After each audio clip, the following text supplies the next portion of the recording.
verras. Oui, donc merci d'être venus ce soir, aussi nombreux.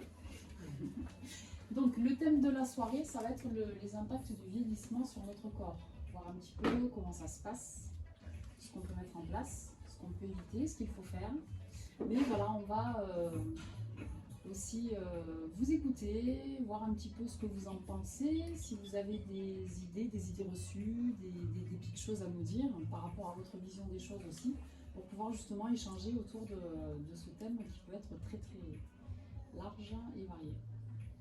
Alors on a décroché, mais c'est pas pour se pendre après les explications. Voilà, le vieillissement c'est inéluctable, ça fait partie de la vie. Hein, donc on est obligé de passer par là, mais c'est pas parce qu'on va lister peut-être des choses qui vont pas bien, qu'est-ce qui bouge au niveau du vieillissement, que c'est forcément négatif et qu'on doit le voir comme un côté négatif. Plutôt, on a des choses à mettre en place et c'est ça qui est intéressant. Première question. Oui, donc comme on vous le disait tout à l'heure, est-ce que vous, par rapport à vos idées, à votre vision des choses de la vie, comment est-ce que vous avez tendance à voir le vieillissement? Une définition pour vous, qu'est-ce que ça pourrait être le vieillissement? Quel mot vous pourriez mettre sur... Un âge peut-être? À partir de quel âge on est considéré comme une personne âgée? Personne âgée, non, on va... Est-ce que vous avez des idées? Je comprends maintenant pourquoi vous avez voulu que je sois là. Non, mais enfin, je sais pas, là c'est relatif, en fait, c'est en fonction de chacun. Donc, Bonjour. c'est sûr, c'est Vous pouvez vous mettre juste là, sinon. C'est sûr, quand je discute avec ma maman qui a plus de 80 ans, quand elle me parle de quelqu'un de 70 ans, elle me dit qu'il est jeune. Oui. Et moi qui en ai 61, ben, pour moi, voilà, c'est ça, c'est cette relativité-là plutôt. Donc, plus on avance, plus on trouve que la dizaine précédente, c'est jeune. Alors l'OMS a quand même Après, il y a peut-être des... a mis un cadre. En fait, on est considéré comme personne âgée à partir de 60 ans. Voilà. Ok, Voilà. qui n'a Donc, pas 60 ans donc voilà. Il y a- On est considéré comme voilà, âgé. Ça, c'est la première définition que pose l'OMS, c'est une personne est âgée à partir de 60 ans. Et pourquoi? C'est comme ça qu'ils l'ont défini par rapport à... voilà, il a fallu trouver un âge, mais évidemment. Quelqu'un de 60 ans n'est pas pareil que la voisine de 60 ans ou que le voisin de 60 ans. Il y a pas mal de facteurs à prendre en compte. Oui, c'est ça, on peut être tous différents avec le même âge, être différent, paraître différent, avoir une santé différente, un physique différent. Et voilà, il a fallu avoir... Donc si on se fait la ligne de vie, à partir de 60 ans, on est considéré comme étant âgé. Ça, c'est la naissance. À votre avis, à partir de quel âge on commence à démarrer le processus de vieillissement? C'est pas... On en parlait tout à l'heure. Alors oui, premier jour évidemment, mais on a une maturation qui se met en place jusqu'à un certain âge et La on atteint... dégénérescence cellulaire, c'est 20 ans. Moi, je dis 25 parce que Mon génétique, on les faisait toujours longtemps. Alors là, ce qui est déclaré, c'est à partir de 25 ans, on obtient... Alors ça dépend des phases, hein, on peut parler du musculaire, de l'osseux et ainsi de suite, mais en gros, à partir de 25 ans, on a atteint notre capital maximal et on est en train progressivement descendre. Donc, à partir de 25 ans, c'est là où c'est censé normalement décroître Doucement. doucement. Donc ça veut dire qu'on a des choses à mettre en place à partir de cet âge-là jusqu'ici, mais on a quand même des choses à mettre en place ici. C'est pas quand on arrive là, c'est fini, merci, au revoir. Martine, tu nous as dit notre âge, on va pas te dire merci, on peut plus rien faire pour toi. Non, il y a des choses aussi à mettre en place ici. Et comme on disait, 60 ans, c'est un âge qu'on a notifié, mais c'est pas forcément à partir de cet âge-là qu'il n'y a plus rien à mettre en place. Donc ça, l'OMS, c'est ce qu'elle dit. Ensuite, il y a d'autres définitions du vieillissement. C'est une perturbation, c'est une altération des fonctions progressive et inéluctable qui commence à partir de l'âge de 25 ans et qui va évoluer jusqu'à la mort. Bon, très très gai, ce qu'on annonce. Deuxième question. Là où... Le vieillissement. Pour vous, voilà, on a donné une définition basique, mais sur quoi va agir le vieillissement? Sur quelle structure? Si on pouvait lister quelques structures qui sont touchées par le vieillissement, qu'est-ce qu'on remarque? Le muscle. Ok, je te laisse Oui. mieux que moi, sinon personne ne va rien voir. Donc, le muscle. Ok.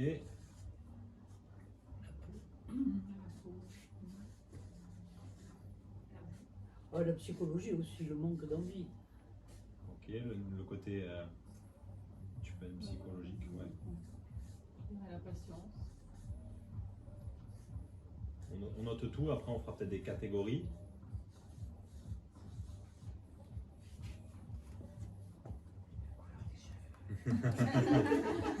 Ah, ça tu peux le rajouter dans tout ce qui est peau, cutanée. Voilà, tout ce qui est cutané, tout ce qui est.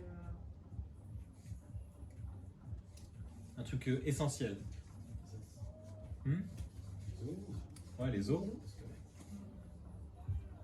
Après, on parle du côté hormonal ou pas? Oui. Ouais, on peut, voilà, on Du peut. coup, tu le commences avant 60 ans en fait. Oui, bien sûr. Ou tu considères que c'est ouais, C'est une c'est la modification. voilà. La souplesse. Ok. Précise un peu plus souplesse, parce que selon toi, Dans le sens où il y a des raideurs articulaires, ok, plus au, surtout si on fait rien. plus au niveau articulaire, ok. Oui, plus ça. Après, musculaire aussi, enfin, si tu fais rien. Moi, je suis en admiration des danseuses, les anciennes danseuses, celles qui n'arrêtent pas. On voit 75 ans. Enfin, voilà. Mais oui, c'est, moi, je l'ai ressenti au niveau articulaire. Les raideurs articulaires. À mon avis, il manque deux catégories principales. La fatigue. Louis. Le sommeil, ouais. L'équilibre.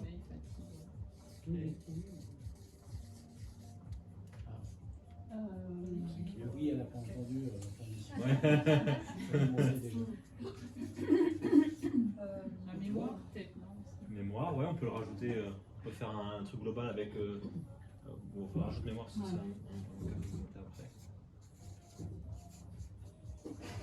Au niveau gustatif, On peut parler il y a des- qui change. J'arrive pas à voir, on a parlé des cellules. On n'est pas rentré aussi précis, On on n'est est pas plutôt rentré, assez large. D'accord. Parce que les deux premières qui vieillissent à partir de 22 ans, c'est les spermatozoïdes et les ovules. Donc si vous faites des bébés à 30 ans, mesdames, c'est foutu. Déjà, c'est tout est vieux. Tout est vieux. Mais bon, je ne veux pas rentrer, tu vois, après, sinon on va caractériser Claudio. Il y a deux autres choses. Voilà, cardio.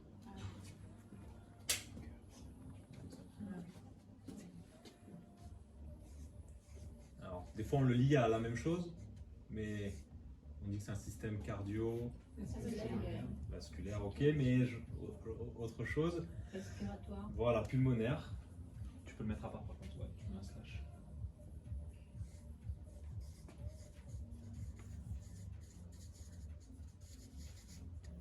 Ok. Bon, on a quand même une sacrée chose qui va évoluer en vieillissant. Si on se fait des encarts, donc on a le cardio-pulmonaire, on a le côté musculaire, on a la peau, le côté cutané. Ensuite, on a le côté psy, mais moi je rajouterais le système nerveux en règle générale. C'est ces deux phases différentes, mais ça peut faire un ensemble. Au niveau des os, hormones, souplesse au niveau articulaire. Tac tac, l'équilibre, la mémoire, et après ça peut être un ensemble. Tout ce qui est patience peut remonter ici, sommeil on peut le mettre aussi avec le système nerveux, la mémoire aussi avec cette partie là. Donc en gros on a 1, 2, 3, 4, 5, 6 ensembles qu'on pourra aussi, moi j'en rajouterai un septième, les tendons, c'est peut-être un peu précis mais il y a aussi la partie tendineuse.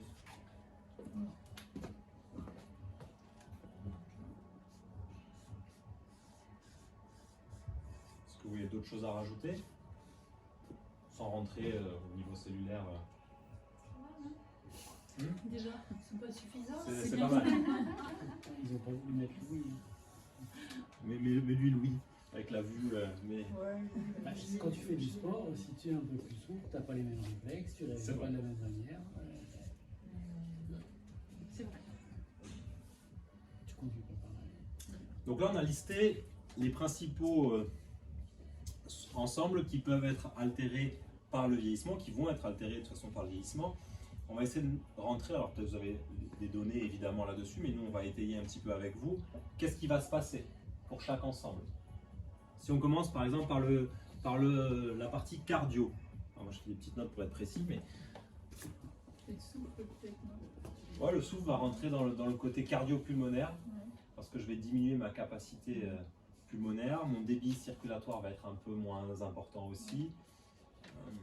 Du coup, ta récupération est La récupération par rapport en oxygène est moins importante, donc on amène moins de nutriments aux muscles qui en ont besoin par exemple, et on enlève qui sature plus. moins de déchets qui vont saturer davantage.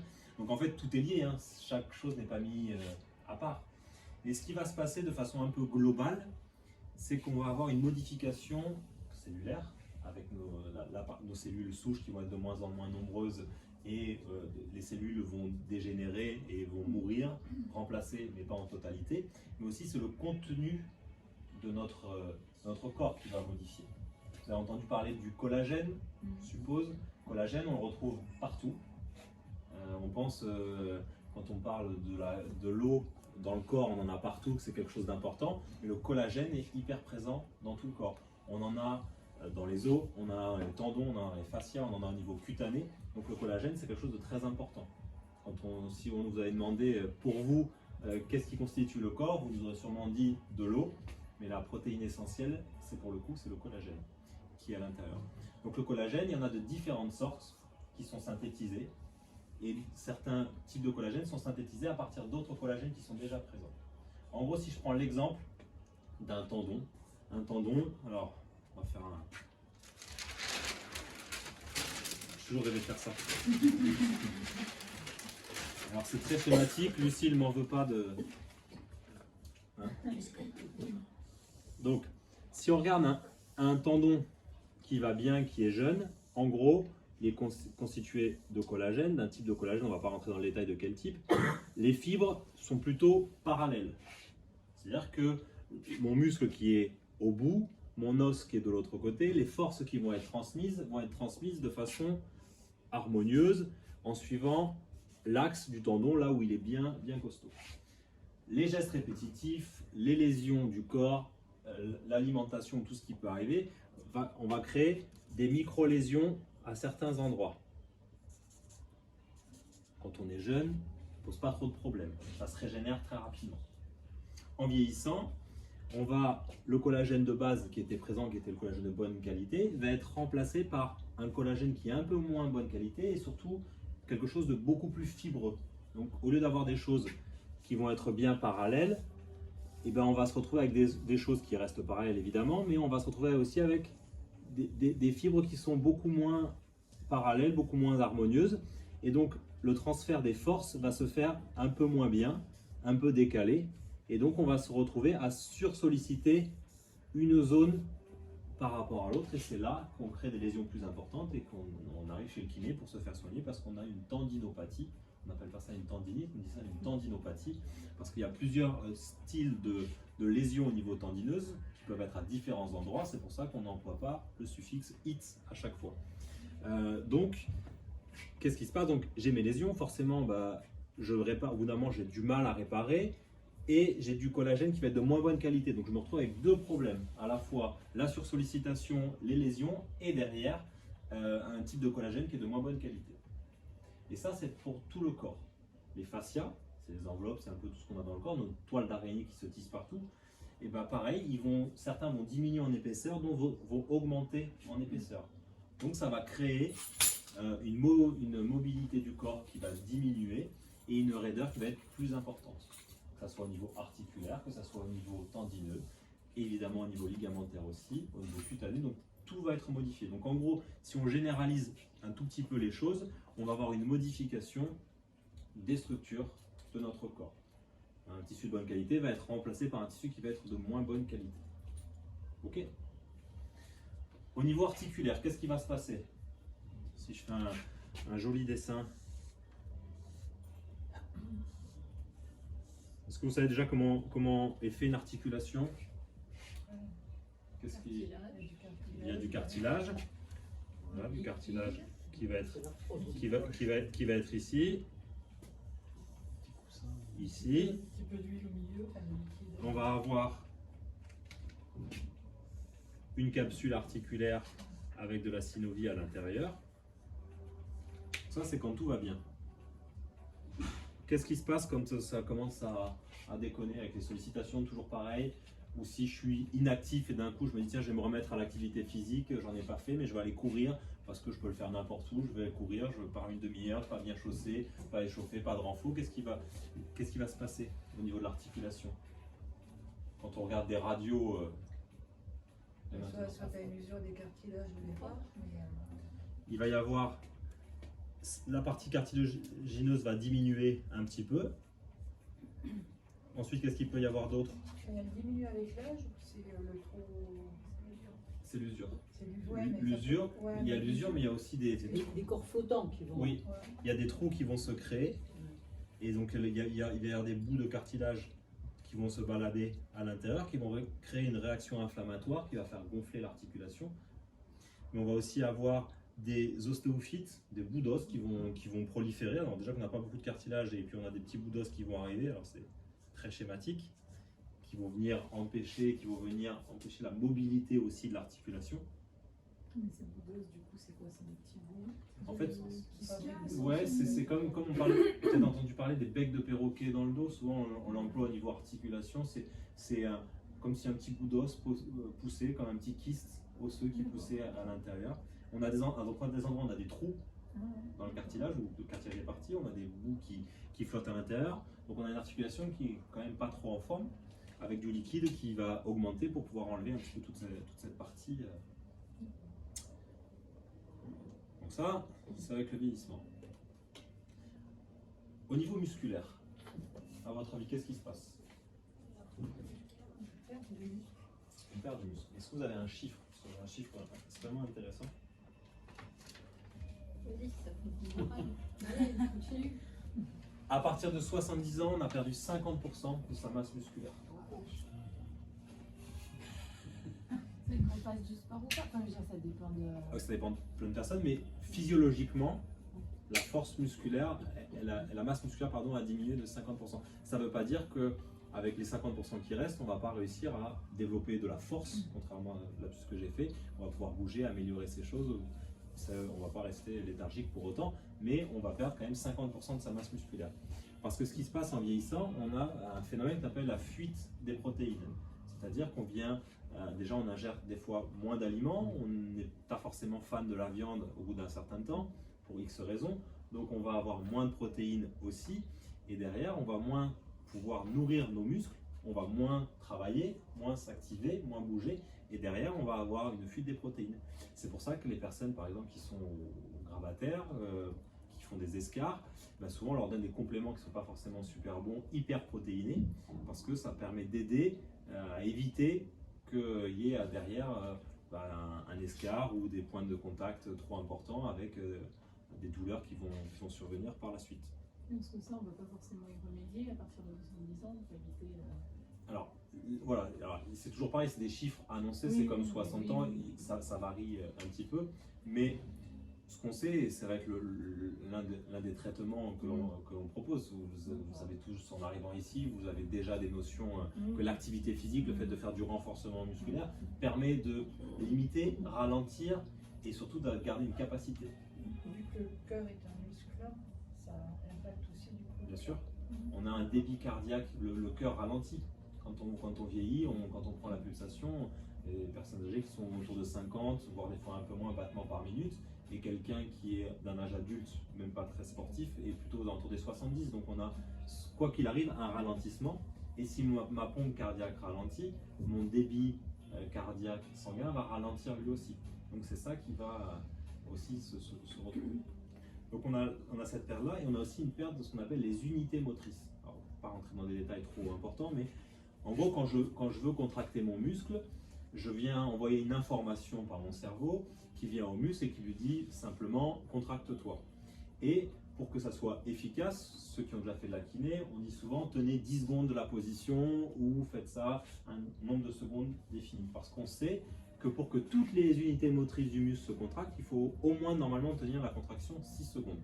On est en rééducation, en activité physique, on va le faire différemment. Donc ça veut dire que pour que mon muscle soit costaud, puisse bien faire le mouvement, il faut que je lui transmette un maximum d'informations de mon cerveau jusqu'à ce qu'il fasse le mouvement. Et en vieillissant, en fait, ces unités motrices, on a plein de fibres nerveuses qui sont dénervées, qui ne servent plus à rien, qui n'ont pas d'informations qui vont arriver. Donc, on se retrouve avec un muscle qui a un peu moins de force, un peu moins de masse musculaire, et qui a un phénomène d'information qui est erroné et qui n'est pas optimal. Il y en a des choses, hein.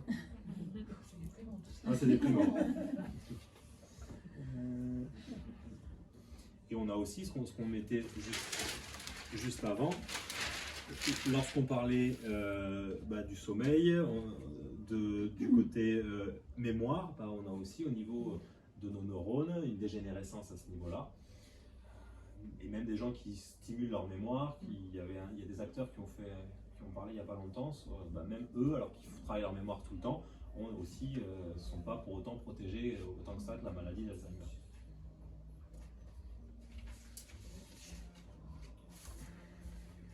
Alors au niveau peau, c'est pareil, je vous ai parlé des fascias, je vous ai parlé des tendons. Il y a aussi au niveau de la peau, dès 25 ans, donc on en revient à nos 25 ans, on commence à avoir une apparition de quelques rides, quelques ridules. Et puis après, on peut commencer à avoir quelques taches qui apparaissent aussi. Et la peau, comme toutes les autres articulations, donc c'est gorgé de collagène, va perdre en élasticité, en souplesse. Et ça, donc, on le voit, on peut commencer à le percevoir à partir de 25 ans. Bon, je pense que...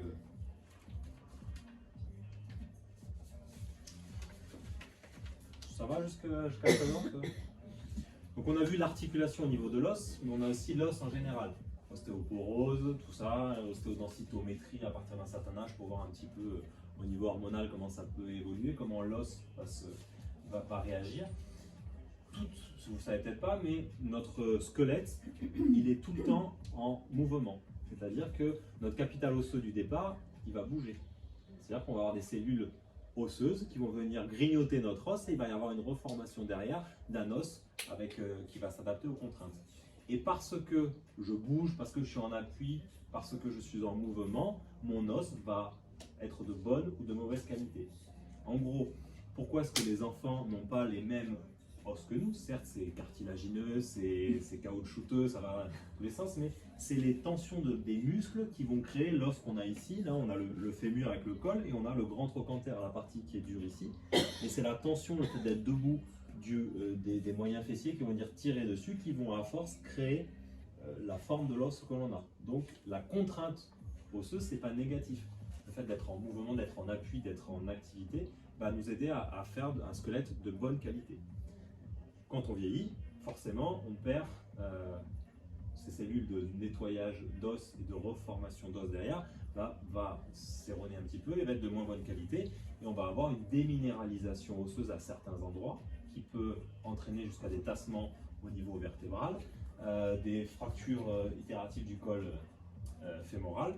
Voilà, donc tout ça est présent. Et on le voit aussi sur les gens qui ne font pas d'activité physique, qui ne bougent pas. On a plus de chances qu'il arrive des soucis parce qu'on n'a pas d'activité physique.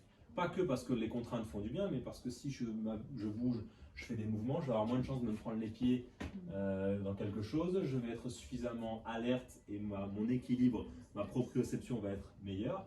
Donc voilà, je vais pouvoir aider, même si j'ai mon potentiel osseux qui diminue, je ne suis pas pour autant à la rue par rapport à ça. On a parlé de cardio. Et au niveau pulmonaire, juste un petit point au niveau pulmonaire. Donc nos poumons, on a 3 lobes à droite et 2 lobes à gauche, parce qu'on a le cœur à gauche, donc ça prend normalement la gauche, donc ça prend un peu plus de place, c'est pour ça qu'on n'a que 2 lobes.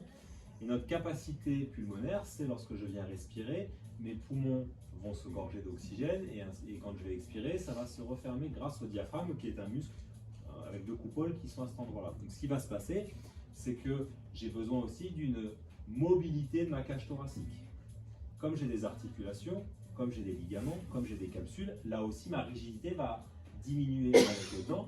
Je vais moins pouvoir ouvrir ma cage thoracique, je vais réduire mes activités normalement progressivement aussi, donc je vais moins aller chercher ma capacité, mon ampliation thoracique. Première chose. Deuxième chose, on a un arbre bronchique et on a des toutes petites bronchioles tout au bout et elles ont tendance à se fermer, diminuer leur diamètre et à se collaber.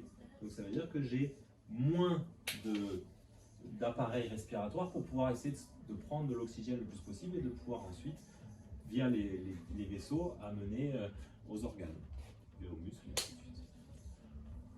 Donc là, on a listé un peu tous les soucis qu'on pouvait avoir. Maintenant, il faudrait peut-être parler un petit peu des solutions. On va amener, hein.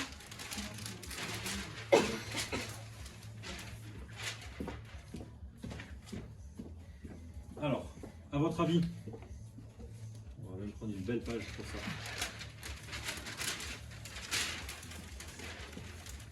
Alors, à votre avis, quelles sont les solutions? Grèce, un petit pause Gressin pour l'audio si vous voulez quelque chose. J'ai pas encore mangé aujourd'hui et j'ai beaucoup travaillé. Non, mais ici, Je fais mon bouton. vous arrivez à... Oh oui, là, là, Ouais, c'est ça un peu va, pas ouais. trop, là.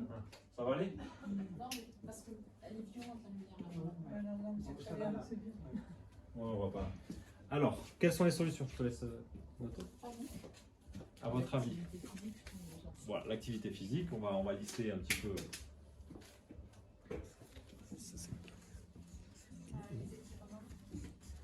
Ok.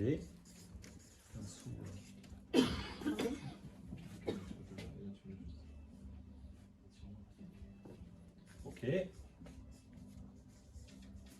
Un complément alimentaire. Un sous-ensemble. Hop.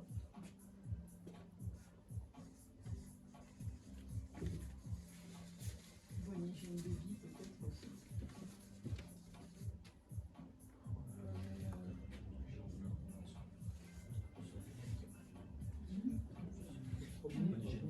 L'alimentation. Ouais, je dirais.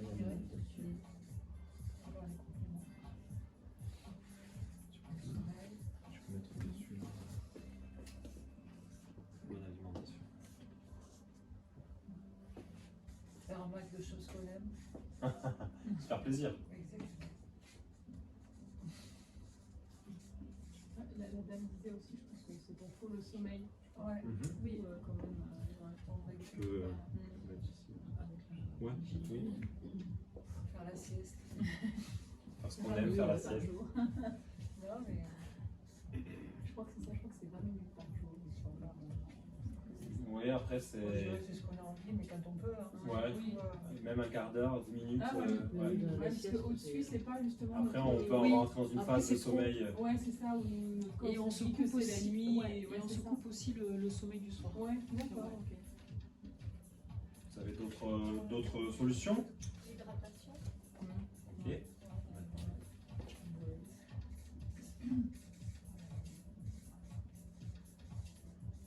Prendre soin de sa peau, peut-être. Des crèmes, je sais pas. Travailler sur la souplesse cutanée. Bon, bonne hygiène de vie, on peut le mettre avec ça.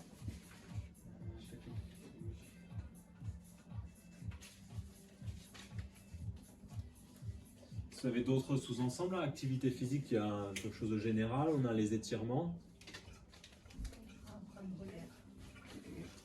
La respiration, on a La souvent une respiration. trop courte.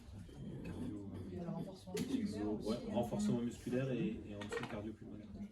Ok.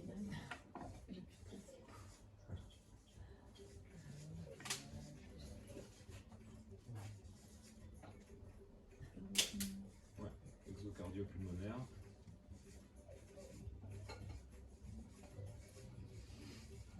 Le 30-30.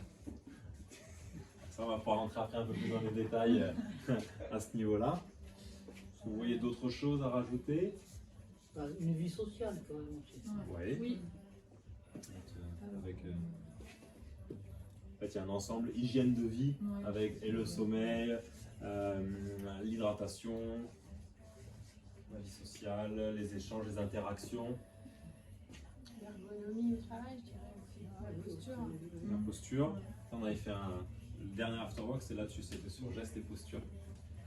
Le stress. Gestion du stress. Réussir à le...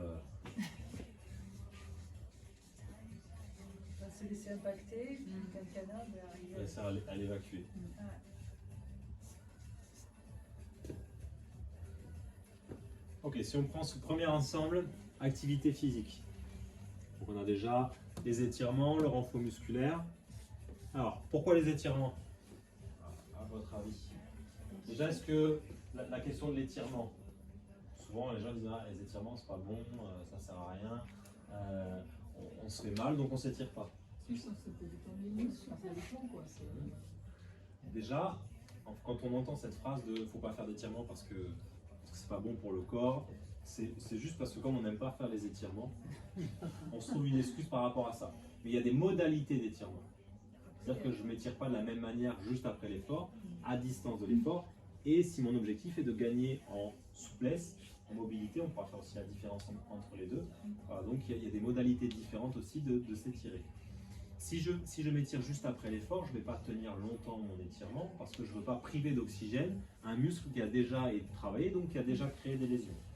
Si je veux à l'échauffement m'étirer, je vais faire des étirements activo-dynamiques très courts, associés à des mouvements dynamiques derrière pour pouvoir aider à augmenter la température musculaire.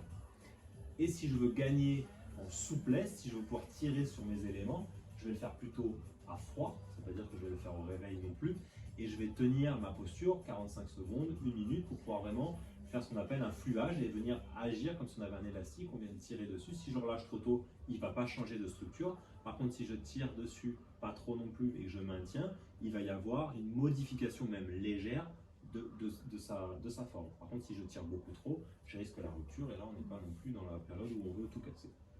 Mais malgré cette explication-là, des gens qui sont souples, c'est bien pour eux, ils peuvent le rester. Mais les gens qui ne sont pas souples, ils ne vont pas le devenir. Ça ne veut pas dire qu'il ne faut rien faire. Parce que notre potentiel, même s'il est faible, de mobilité ou de souplesse, avec le temps, on va le perdre. Donc il faut entretenir. Mais quelqu'un qui n'arrive pas à faire le grand écart à 10 ans ou à 15 ans, c'est pas à 60 ans en faisant des étirements toute la journée, en faisant de la mobilité, qui va réussir à faire un grand écart. Il y a d'autres facteurs qui rentrent en jeu. Il y en a qui pourra pourtant. Tu veux faire le grand écart? C'est Christophe, je pense pas. Mais... Ah, moi, c'est pas la peine. Non, mais c'est vrai que C'est pas dans le sport à la salle, il y a souvent des gens qui me disent bon, ben ok, je suis pas souple, mais vas-y, donne-moi des exercices pour que je le devienne. Quelqu'un qui a 50 ans, quoi. Donc là, tu leur dis bon, ben je suis désolé, voilà. Mais Comme la je dis, souplesse Jérémy, en elle-même, il faut quand même entretenir. Mais par contre, ce qu'on peut travailler, c'est pour ça que je le sépare, c'est la mobilité. La capacité à son articulation à bouger dans tous les sens et à avoir des degrés de liberté, on appelle ça, corrects, et avoir une bonne mobilité articulaire. Donc ça, même si on n'est pas souple, on peut maintenir la souplesse que l'on a en travaillant des étirements qui vont avoir un impact plutôt sur le côté tendineux et musculaire, et on peut travailler le côté tendineux, musculaire et articulaire en travaillant la mobilité. En faisant, on a plein d'exercices que l'on donne à la salle, et pour le côté étirement, mobilité, on a aussi des balles de massage, des rouleaux de massage qui permettent de relâcher des tensions et après aller chercher des ouvertures dans les articulations. Je donne toujours le même exemple, mais si j'ai une tension musculaire au niveau de mon grand pectoral ici et que je viens à la salle de sport et que je veux faire des exercices à fond, si ma mobilité n'est pas suffisante, si je ne me suis pas échauffé ou si je n'ai pas enlevé par exemple cette tension musculaire, lorsque je vais vouloir faire un mouvement, je vais être gêné, je vais être tiré, donc il faut préparer son articulation avant l'effort et on fait des circuits mobilité, on a des petites balles de massage, des rouleaux qui permettent de relâcher l'articulation avant de faire un mouvement. J'aurai plus de chances d'aller chercher loin et pas de me faire mal que si je suis verrouillé ici et que je cherche à compenser pour aller chercher un appareil par la suite. Donc étirement, oui je peux m'étirer, même si j'ai fait un effort physique, il y a des modalités différentes, c'est tout. Le renfort musculaire. Alors, quel type de renforcement musculaire? Est-ce que je viens à la salle, je mets 100 kg à une barre et j'envoie la progressivité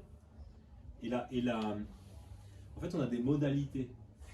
Vous êtes, ceux qui ont fait des séances de kiné, vous avez l'impression qu'on dit toujours c'est 3 séries de 10, 4 séries de 10, on fait 15 répétitions.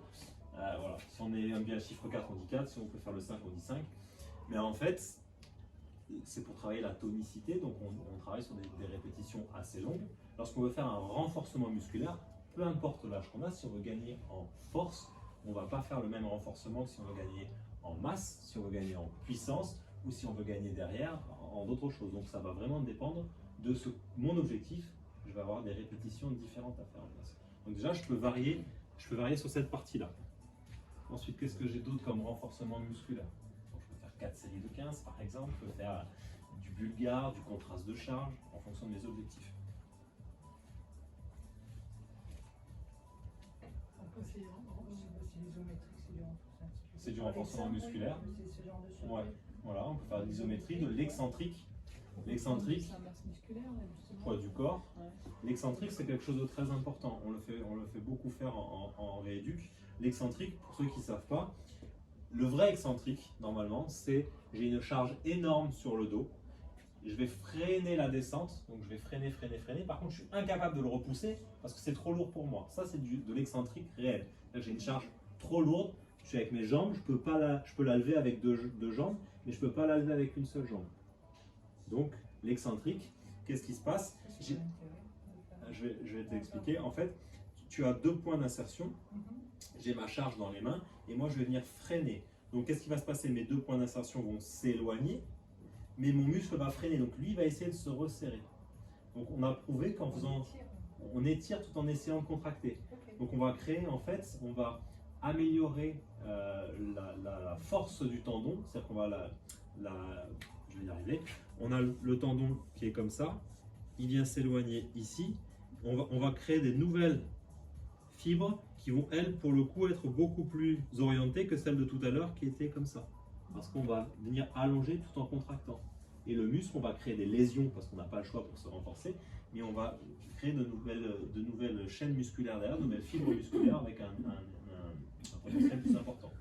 Donc l'excentrique de freiner une charge, même en sous-maximal, parce qu'évidemment on ne va pas se mettre avec 150 kg sur le dos, avec 2 de chaque côté pour pouvoir relever, mais on peut le faire de façon sous-maximale, donc en jouant sur les charges. C'est pareil quand on veut faire de la force musculaire, on ne va pas mettre 95% ou 90% de la charge, on a des modalités qui ont été créées qui permettent de travailler à des intensités un peu moins fortes, mais toujours à cibler la force musculaire. Donc on a du renfort classique, on a du renfort force, puissance, masse musculaire, on a de l'isométrie, c'est quand je ne bouge pas, on a de l'excentrique quand je freine, on a du concentrique quand je ramène. Au niveau cardio-pulmonaire, qu'est-ce qu'on pourrait mettre en place pour développer la capacité cardio-pulmonaire? Ou en tout cas pour entretenir les choses. La course, justement, là, je sais, entraîner un peu le souffle, je pense. Du vélo. Ouais, le vélo, le tapis. Ouais. Quelle modalité on peut mettre en place? Est-ce que je fais, toutes les réponses peuvent être bonnes, est-ce que je fais du long cours, c'est-à-dire je cours à petite vitesse, mais je cours longtemps, je fais donc de l'endurance? Après, ça dépend de chaque personne, je pense, parce que de l'endurance, ça peut fatiguer quelqu'un, mais l'autre personne, peut-être que ça peut être son truc. Donc je pense que ouais, ça dépend de chaque personne. Ça dépend de chaque personne, mais on a vu qu'il y avait un débit cardiaque qui diminuait, qu'on avait, voilà, que notre cœur, qui est donc une pompe, il faut le travailler, il faut lui faire travailler ce mouvement-là. En vieillissant, comme on sollicite moins, on est de plus en plus fatigué pour des choses qui sont de plus en plus faciles. Et derrière, notre cœur, il n'a pas l'habitude d'aller chercher dans des hauts potentiels. Ça ne veut pas dire qu'il faut aller à 200 pulsations en faisant un effort physique. Mais ce qu'on cherche, nous, c'est à retrouver ce rythme-là. Quand vous faites du 30-30 à la salle de sport, donc 30 secondes rapides, 30 secondes plus lent, c'est au ressenti. Encore une fois, c'est à sa façon de ressentir. Pourquoi est-ce qu'on ne vous préconise pas du 15-15 ou du 10-10? C'est parce que ce qu'on cherche, et c'est les sportifs qui font la même chose, ils cherchent à avoir leur cœur qui monte, donc ça c'est intéressant, mais aussi qu'ils puissent redescendre rapidement. Si on fait des choses trop intenses, qu'est-ce qui va se passer? Le corps il va monter, il va rester en haut, et on ne va pas travailler sa capacité à redescendre, et au final on n'aura pas travaillé sa capacité au cœur de faire cette pompe cardiaque, d'envoyer ce qu'il faut. C'est pour ça que ça peut être du 40-40, du 35-35, peu importe. Le but, c'est qu'on puisse redescendre au niveau du rythme cardiaque pour pouvoir ensuite remonter par la suite. C'est pour ça que les joueurs de rugby en ce moment, quand ils ont fini, ils ont marqué un essai ou autre, ils se mettent en cercle, ils font leur grande respiration pour aider leur cœur à redescendre. Ou des fois, ils se replacent en trottinant parce qu'ils vont mieux récupérer comme ça qu'en restant en position haute. Donc c'est important lorsqu'on fait du renfort cardio-pulmonaire, à la fois de faire de l'endurance longue aussi pour travailler sa résistance à l'effort parce qu'on perd cette capacité, mais aussi travailler cette capacité à descendre et ensuite à remonter, donc à travailler cette pompe cardiaque. Si ma pompe cardiaque fonctionne bien, je vais envoyer plus d'oxygène à mes organes au bout, je vais récupérer plus de CO2 avec les déchets, je vais pouvoir évacuer plus de déchets et moins les garder. Du coup, quel que soit l'âge, quand on vieillit, tu prescris quand même de faire des exercices. Oui, mais encore une fois, soit il y a eu un cardio qui a été passé avec des choses à ne pas dépasser. Après, on a le ressenti, c'est le plus important. Moi, j'ai eu des interrogations en fait. Je parle de mon cas, c'est qu'à un moment donné, c'est jusqu'où et jusqu'à quel âge, à un moment donné, je vais pouvoir continuer à faire des efforts. Mais tu vas faire des efforts qui vont Enfin, monter. Comment ça va se réguler? Parce qu'à un moment donné, ça va se réguler d'une façon. Et peut-être ça se régule que, déjà, de toute façon. peut-être que 150 battements Mais, par minute, ça sera un effort c'est, important pour toi, alors qu'avant, ça ne l'était pas. C'est ça. Nous, on bosse beaucoup Enfin, ouais, parce au que- ressenti, au subjectif. C'est à la fois trop perturbant, c'est-à-dire, ouais, mais j'ai pas de chiffre, mais quelqu'un qui se dit cet effort-là est perçu comme difficile pour moi ne le sera peut-être pas si j'ai rien fait avant et que je viens à la salle, je commence par ça, alors que si je fais mon cardio à la fin, par exemple. Donc il faut toujours que tu sois dans une recherche de difficulté entre 7 et 8 sur 10 pour ton maximum, par exemple, et 3 ou 4 sur ton minimum. Comme le poids que je porte, suivant, il y a beaucoup de sportifs qui travaillent au ressenti aussi, au subjectif, et plus à 90%. Oui, oui. Non, puis comme tu le disais tout à l'heure, en fait, par rapport au ressenti, c'est pareil. Plus on avance dans le temps, et des choses qu'on faisait il y a par exemple 10 ans en arrière, on sentira qu'on n'aura pas le même dynamisme Complètement. quand on va le faire 10 ans après. Donc on se dit, ah ben tiens, à l'époque, je travaillais comme ça, je pouvais faire ça. Et là, ben, on sent qu'au bout d'un moment, on n'en peut plus. Donc c'est vrai qu'on se régule en fait. On se régule tout seul. Donc, Oui, parfois, parce que on moi, a c'est tendance à toujours, franchir la ligne rouge aussi, mais voilà, c'est ça nous c'est rappelle à juste- l'ordre aussi. Ouais. Jusqu'où on en est dans. Enfin, après, mais On le c'est ressent très aussi. personnel. Quelque part, on est tous différents dans l'effort de. Il y en a, ils ont un peu mal, ils s'arrêtent. Moi, j'ai un peu mal. Oui, je me fais- oui, Tu vois ce que je veux dire? Oui, C'est qu'à un moment oui, donné, tout à fait, ouais. dans ses ressentis, voilà, après. Oui, mais honnêtement, on voilà, voit quand même la différence. Moi, je me souhaite à 75 ans de pouvoir continuer à faire de l'activité. À un moment donné, je vais me mettre un peu en cardio. Oui, Ça peut être monter une côte, tu vois, Oui, qui mais tu soit- vois ce que je veux dire? oui, c'est, oui, oui, tout à fait. Et pas me dire, ben non, ben j'ai 75 ans, Je peux plus. Non, je dois plus faire. Oui, non, Non. ben Tu non, vois ce que je non, veux dire? c'est- parce qu'il faut. ce truc-là, il est important vraiment pour tout le monde. Après, quand il y a un traitement des bêta-bloquants, des choses qui ralentissent, là, on est encore dans...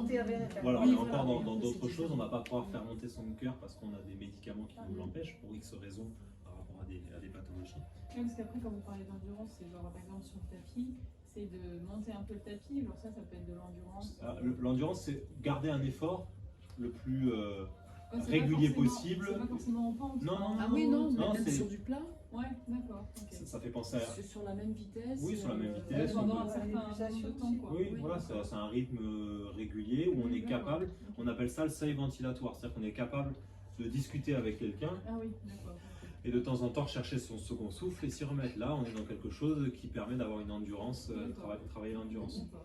Et c'est pas prouvé à 100%, il y a encore des choses qui sont pas forcément bonnes, mais ça permet, quand on est dans ce seuil ventilatoire, de venir puiser dans les graisses, dans la lipolyse, contrairement à des efforts où on vient chercher de la haute intensité, où pour le coup on est plutôt sur on vient prendre le glucose, le glycogène, on vient travailler plutôt sur ça, et souvent on l'a vu, les gens me disent oui mais après j'ai fait une épreuve physique, je perds pas de poids, je comprends pas pourquoi.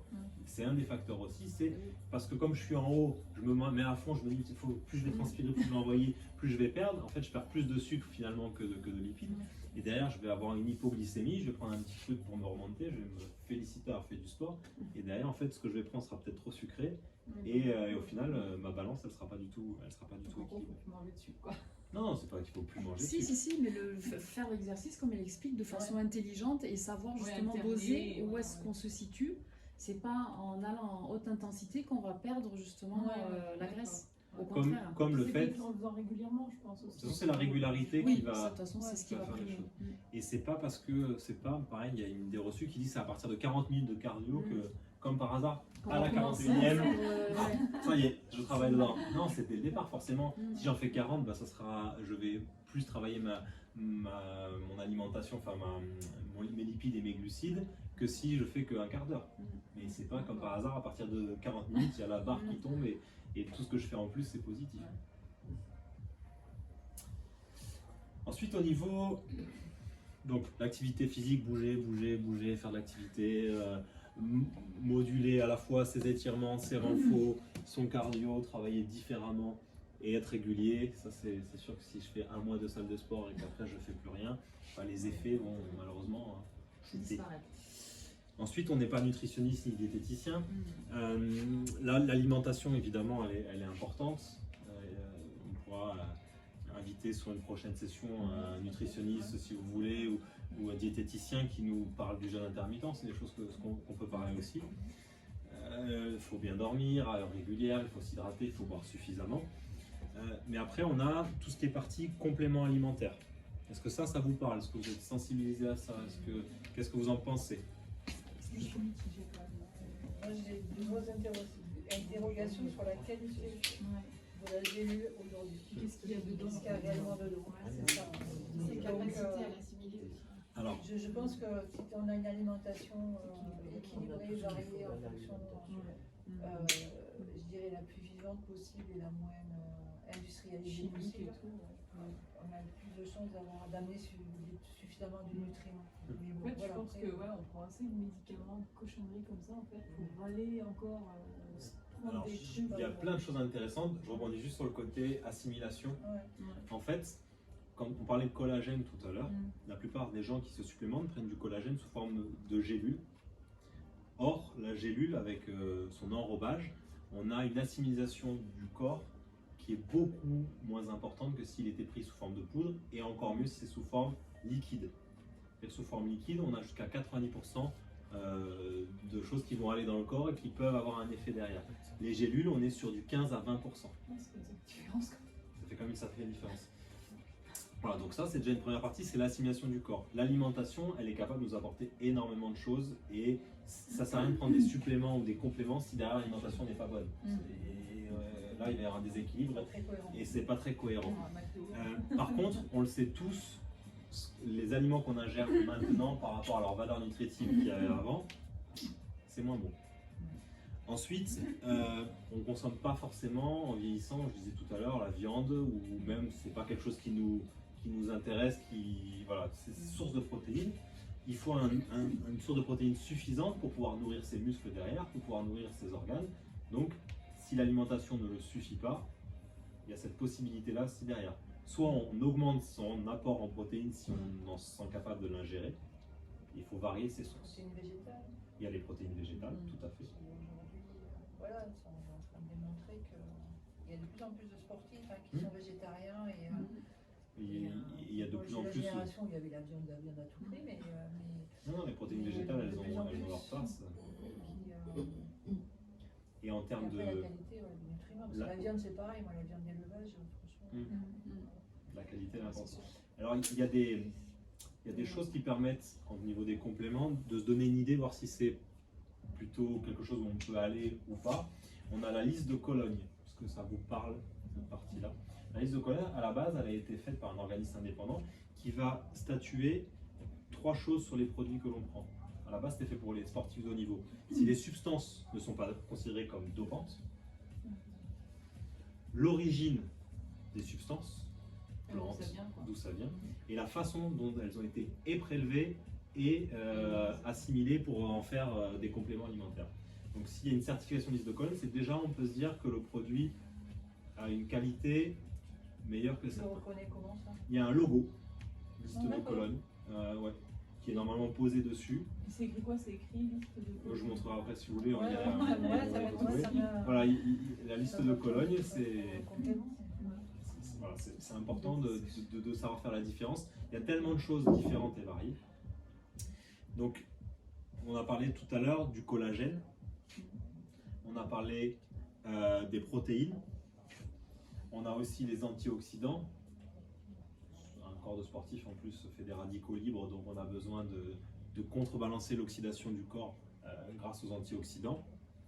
Est-ce que vous voyez d'autres choses?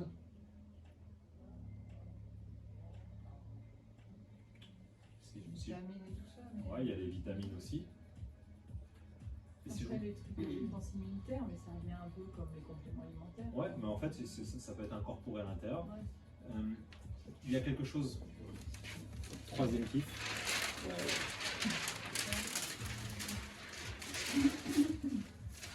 Tu peux juste écrire vitamine, collagène, protéines. On a aussi quelque chose qui est très important, le microbiote. La capacité de notre estomac, les probiotiques, les prébiotiques qui permettent d'aider les probiotiques derrière. Protéines.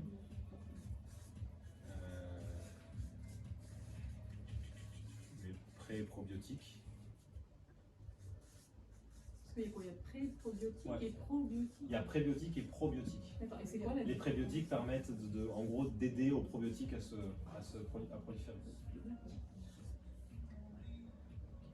Et ce qui est important, on parlait pour le poids par exemple, on a vu donc l'activité physique, la façon de faire du cardio qui devait être différente d'une manière ou d'une autre, mais on a aussi un phénomène qu'on est capable de quantifier avec des balances de plus importantes que celles qu'on a, et on va normalement en avoir une bientôt ici.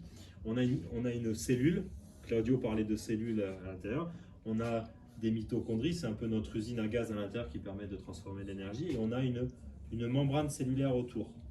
Et on est capable maintenant, avec les balances, de calculer l'épaisseur des membranes. Comment? Je ne sais pas. Ah, voilà, mais là, c'est- ouais, ouais, Ah, ouais. ça, je ne sais pas comment. Chacun son. Ils sont capables de calculer la membrane. C'est-à-dire que De toutes les cellules, mais non. parce que- c'est une moyenne. Ça, c'est parce que- Ouais, non, mais vas-y, continue, ça m'interpelle. Et en fait, plus j'ai une cellule, une membrane qui est épaisse, moins je vais pouvoir, ma cellule va pouvoir absorber ce qu'il y a dans le tissu interstitiel et le faire rentrer à l'intérieur pour s'en servir dans l'usine à gaz et créer de l'énergie derrière. Donc ça, on parlait de perte de poids, c'est pour ça que je rebondis Est-ce là-dessus. que ça veut dire qu'on va perdre moins de poids du coup? Bah oui, on va avoir tendance à moins récupérer les aliments, D'accord. les nutriments, pardon, dans la cette cellule. barrière. Donc les kilos qu'on perd pas, c'est... Il y a cette barrière. C'est à cause de la barrière. Ensuite, notre corps est censé normalement être capable, vu que avant les aliments étaient de meilleure qualité, de bien les séquencer. Je suis capable de mettre les protéines d'un côté, les lipides, les glucides.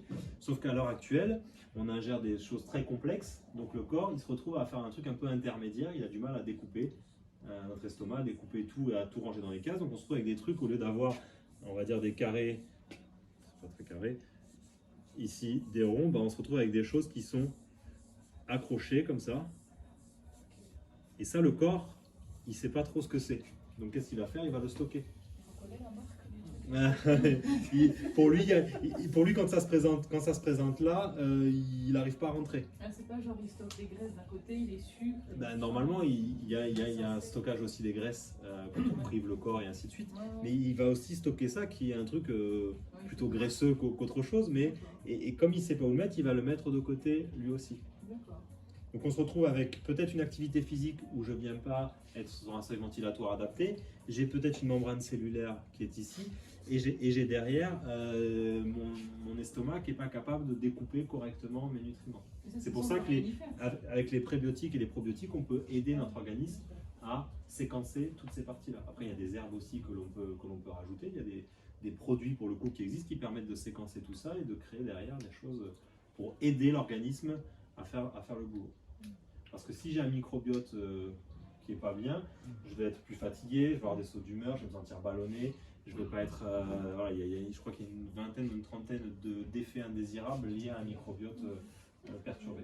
Ce qu'on appelle les équilibres acido-basiques, Voilà. tout ça. Donc ça, c'est quelque chose. Voilà. Après, on peut se faire. Biocop, ils font des choses, des décoctions, je ne sais pas comment on appelle ça, qui permettent avec des herbes médicinales d'aider le microbiote à fonctionner. Et après, il y a tout ce qui est lacto-fermenté qui est hyper important dans Ouais. l'alimentation, enfin, et de tout ce qui est vivant, quoi, enfin, le plus possible. Donc, Donc il y a pas mal de choses à agir, soit en termes d'alimentation si on peut suffisamment, soit pour certaines choses, on peut aller vers une supplémentation pour certains éléments. Il existe des produits que nous, on a testés nous, c'est pour ça qu'on peut vous en parler aussi ce soir, qui permettent d'allier par exemple les deux parties, à la fois un apport de protéines et de collagène. Il existe quelque chose qui permet d'allier les pré et les probiotiques plus des herbes médicinales. Et il y a aussi une partie qui va vous donner les vitamines associées à d'autres produits. Et il y a une chose qui est très importante aussi, on parlait du cardio-pulmonaire, de la capacité à faire une oxygénation. Il existe la nouvelle mode actuelle, c'est l'oxyde nitrique. Est-ce que quelqu'un connaît? Claudio, il connaît. Il y avait la mode de la spiruline, il y a eu la mode du curcuma, il y a la mode du collagène et il y a la mode de l'oxyde nitrique. L'oxyde nitrique, nos cellules, elles ont une paroi et c'est cette paroi qui sécrète l'oxyde nitrique. Ensuite, il y a des jus, le jus de noni, je ne sais pas ce que c'était avant, je ne savais pas ce que c'était, ça permet d'aider à augmenter la sécrétion de cet oxyde nitrique. À quoi il sert l'oxyde nitrique? Il sert à augmenter jusqu'à 90% la capacité de circulation de l'oxygène dans le corps. Donc ça va améliorer la circulation, amener plus de nutriments aux muscles, aider au retour. Et ça, c'est voilà, ce qui était. Et ça, c'est quoi? C'est sous complément alimentaire? C'est soit sous gouttes, souvent c'est sous forme de gouttes qui se mettent sous la langue le matin. Je peux prendre 2 ou 3 fois par jour. Ça reste un complément alimentaire. Oui. Mais ça, c'est avéré. Ça s'avère. Et c'est ce qui permet, c'est pour ça quand on dit pas je vais brûler mes graisses, mais on dit je vais oxyder. Normalement, c'est ce qu'on. C'est l'oxygène. Nitrifié ou nitrifié, Ouais. je sais pas quoi. La nitro, et ça permet comme on augmente le passage, on fait une partie d'oxygène beaucoup plus importante, on va oxyder beaucoup plus ces graisses avec un passage d'oxygène. Et on récupère mieux. Et ça a été testé sur beaucoup de sportifs. Alors c'est pareil, vu que c'est un truc un peu à la mode, comment on sait lequel est bon, lequel est pas... Déjà la liste de Cologne, comme je disais tout à l'heure, c'est la provenance, c'est le principal. Parce que voilà, vous allez en pharmacie, vous avez un truc énorme qui est La affiché. pharmacie n'est pas le garant non plus de la Non, qualité. bien sûr. Justement, Déjà, il y a plein de parce que, quantités, plein de choses différentes et variées. Et pas forcément même les biocoques et machin, parce que je vois qu'ils vendent des produits qui viennent de Chine, un peu la gelée royale qui viennent de Chine, ça m'intéresse. Et Bien les trucs. pourquoi on dit du coup que c'est bon le curcuma ou le thé vert? Ça parce que c'est des antioxydants. Oui, mais sauf Alors, qu'après, il faut prendre des quantités énormes. Je crois que j'avais lu, il fallait pratiquement prendre, je crois, 1 ou 2 kilos de curcuma par jour pour qu'il y ait un impact dans son alimentation, pour que ça puisse avoir, le chiffre n'est pas forcément juste, mais c'était énorme. Mais du coup, le terme antioxydant, du coup, on se dit du coup, il ne faut pas oxyder comme Oui, c'est ça. Voilà. Le corps, par exemple, un sportif, quand il va faire une activité physique, quelle qu'elle soit, il va créer, en simplifiant, des radicaux libres. Il va y avoir des choses un peu, c'est pas exactement ça, mais des choses un peu dans le corps qui ont des formes bizarres. Et ces radicaux libres, ça va acidifier le corps. Et c'est via l'aide, je simplifie énormément, des antioxydants qu'on va lutter contre cette oxydation-là, cette acidification cette acidité, je vais arriver, du corps. Donc, en gros, pour aider tout ça, il faudrait quoi? Prendre un peu de chaque ou vraiment avoir un truc qui fait... Déjà, faut faire l'activité physique. Ça, c'est le premier truc à mettre. Avoir une bonne alimentation. Et si là, on a des carences ou si on n'arrive pas avec cette partie-là, on peut compléter avec des choses. C'est pour ça que c'est des suppléments ou des compléments. Ça vient après avoir une bonne alimentation derrière. Oui, on ne peut pas prendre que ça. Oui, ça n'a aucun intérêt. Si je prends, comme je disais tout à l'heure, si on prend des compléments mais qu'on n'a pas une bonne alimentation, oui, derrière, ça sert à rien. Mais si je fais pas d'activité physique, j'ai juste une bonne alimentation, ça suffit pas. C'est vraiment un triptyque complet. Si après on n'a pas de carence, si on arrive à trouver dans ces alimentations suffisamment de choses qui nécessitent, voilà. Mais faire une cure par exemple pour le microbiote, c'est quelque chose qui permet d'avoir des vertus importantes pour un ensemble énorme de choses. Se supplémenter par période de 1 ou 3 mois au niveau collagène, s'il y a des douleurs tendineuses, s'il y a une perte de souplesse, voilà, ça c'est intéressant. Et comme on sait qu'on perd de la masse musculaire et que l'alimentation pour le coup ne suffit pas, on peut à certaines périodes, nous on a des gens qui ont des ruptures de croisés, qui prennent des protéines pour aider à nourrir leurs muscles pendant leur activité physique. Après, les types de protéines, il y a de tout.